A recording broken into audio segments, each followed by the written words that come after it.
अस्सलाम वालेकुम, नमस्कार, आदाब। मैं हूं निहाल अख्तर पयामी और आप देखना शुरू कर चुके हैं आपका अपना चैनल गांव मोहल्ला।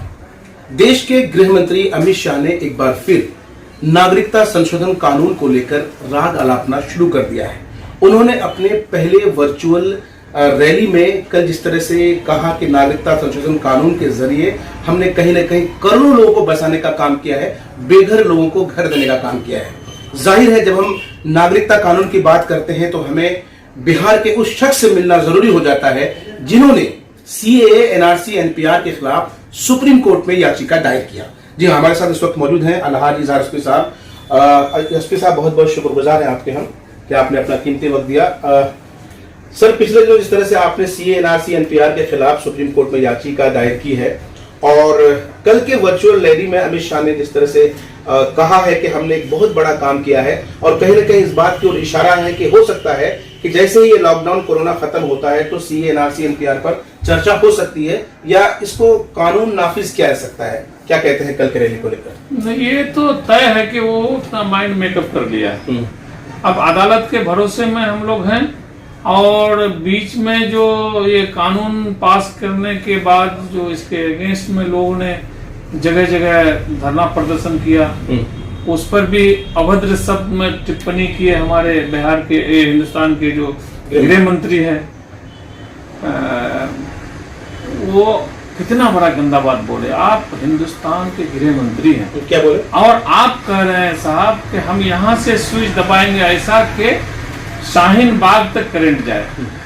वहां पर माँ बहन का ख्याल नहीं आया और माँ बहन के बारे में बार बार बोलते हैं और माँ बहन पर आप करंट लगवाते हैं। चलिए, माँ बहनों का जिक्र कर रहे हैं तो ये बोलना बहुत जरूरी हो जाता है कि अपनी ही स्पीच में उन्होंने आगे ये भी कहा कि हमने 3 तलाक के जरिए करोड़ों मुस्लिम महिलाओं को, माँ बहनों को हमने इंसाफ देने का काम किया है। किस तरह से देखते हैं, क्या वाकई में इंसाफ मिला मुस्लिम? ये इंसाफ मुस्लिम महिला को इंसाफ दे। पहले वो तो हमारे मुस्लिम के अलावा जितने धर्म हैं उस धर्म के महिलाओं को इंसाफ दिलाए, उसके बाद मुस्लिम के बारे में बात बताए। मुस्लिम धर्म का जो कानून है कुरान के हवाले में, हदीस के हवाले में जो है, वो अल्लाह ताला इतना लचीला कानून बनाया है कि अगर किसी के मियाँ बीवी में, शौहर बीवी में, वाइफ हस्बैंड में अगर इत्तेफाक नहीं होता है तो कुरान शरीफ के हवाले से ये बात दिया हुआ है। कुरान शरीफ का कानून है कि आप अपनी जिंदगी को आराम आराम से अलग अलग कर सकते हैं। और इन्होंने जो कानून लगाया, बिना बेमतलब का बेतुका कानून बनाया, इससे किसी भी एक आदमी को कोई फायदा नहीं है। चूंकि ये अलग अलग हर 2-4 महीना में एक नया नया टॉपिक इसलिए चलाते हैं कि हिंदुस्तान में जो काम होना चाहिए वो धरातल नीचे गिर गया है, कुछ काम कर पा नहीं रहे हैं। ये सिर्फ और सिर्फ ये मुद्दा निकालते हैं। आज इस अमित शाह ने कल की तकरीर में सबसे पहले कहा कि ये चुनावी रैली नहीं है। हालांकि पूरी रैली के दौरान उन्होंने राजद के बारे में कहा कि साहब अब लालटेन का जमाना चला गया। उन्होंने कहा कि साहब आत्मविश्वास और आत्मनिर्भर बनाना हमारे देश के प्रधानमंत्री ने लोगों को सिखा दिया। उन्होंने कहा कि साहब हमने 370 बेहतर किया। उन्होंने कहा कि साहब हमने राम मंदिर, विशाल मंदिर बनाने का काम किया। इस तरह से उन्होंने अपने सारे कामों को गिनाए हैं और ये भी कहा कि आने वाले चुनाव में, यानी बिहार चुनाव में 2/3 बहुमत से नीतीश कुमार को जीत मिलेगी। इस बात के बाद वो ये भी कह रहे हैं साथ साथ कि हम ये चुनाव रैली नहीं कर रहे हैं। झूठ बोलते हैं वो, सरासर झूठ बोलते हैं हमारे अमित शाह जी। ये बात कहते हैं कि चुनाव रैली नहीं है, चुनाव रैली नहीं, और चुनाव का ही सारा गुफ्तगू कल किए। यहाँ के बिहार का प्रभारी बना दिए हमारे बिहार के मुख्यमंत्री जी को, नीतीश कुमार जी को, कि उन्हीं के कहने पर, उसी के मैनिफेस्टो पर, उसी के चलने पर, उठने पर, बैठने पर हमारा बिहार का इलेक्शन लड़ेगा। अगर बिहार का नहीं है साहब, आप खुद बताइए कि अगर बिहार का चुनावी मुद्दा को नहीं उठाना चाहते हैं तो बिहार में क्यों रेडी किए? बाहर में करना चाहिए था, किसी और राज्य में जहां पर इलेक्शन नहीं होने जा रहा। बहरहाल ये रैली इसलिए वो शुरू कर दिया, और जानते हैं 1, 2, 5, 10, 20 नहीं, 75 रैली का घोषणा किए। अब समझ सकते हैं कि कितना बड़ा बेचैनी है हमारे हिंदुस्तान की मौजूदा सरकार को और खास तौर पर हमारे अमित शाह जी को। अब उसको ये खतरा हो गया है कि हमारा जो ये गलत काम जो इतना जबरदस्ती हम उठा लिए हैं, कर लिए हैं झोंक में, नशे के झोंक में, तो अब हमारा खैर नहीं है, हिंदुस्तान की जनता हमको हर हाल में नकारेगी। अब देखिए, हम लोग तो कानून कायदा को मानने वाले आदमी है साहब। अभी आपके सामने में पिछले दिनों सुप्रीम कोर्ट का फैसला हुआ, हमारे बड़े जो हैं उसका कहना था कि अगर हमारे हक में सुप्रीम कोर्ट का फैसला, आप राम मंदिर की बात कर रहे हैं? हाँ, बाबरी मस्जिद और राम मंदिर के हक में अगर हमारे हक में अगर फैसला होता है तो ज्यादा हमको खुशी नहीं मनाना है, और हमारे हक में फैसला नहीं होता तो भी गम नहीं मनाना है। अच्छा, ये अमित शाह ने अपनी तकरीर में कल ये भी कहा कि साहब देश को आत्मविश्वास और आत्मनिर्भर बनाने का काम मोदी जी ने किया है। तो हम सीधे तौर पर आपसे जानना मैंने ये सही किया है कि अपना आत्मविश्वास, अपना आत्मनिर्भर कीजिए। हम आप लोगों के सामने में कुछ नहीं कर सकेंगे, हम हाथ खड़ा कर दिए। हम इस कोरोना वाला मामला में अब हमारे पास कोई शक्ति नहीं है। हालांकि देखिए, हमारे प्रधानमंत्री जी जितने बातों को लगाए कानून में और ऐलान किए, हम लोगों ने उसका पालन किया। लॉकडाउन भी लगा दिए। हालांकि ये लॉकडाउन हम समझते हैं कि इसको कम से कम कुछ वक्फा देना चाहिए। लॉकडाउन लगा करके हमारे बाहर में रहने वाले भाई के साथ में जो दुर्व्यवहार किया है, उसमें हमारे बिहार सरकार भी जरा सा भी कुछ बात को नहीं बोले हैं। कभी नहीं बोले कि हमारे भाई बिहार के मजदूरों के साथ में इस तरह का गलत व्यवहार क्यों करते हैं। बाहर के लोगों का आपने जिक्र किया, आपने मजदूरों का जिक्र किया, तो ये पूछना बेहद लाजमी हो जाता है।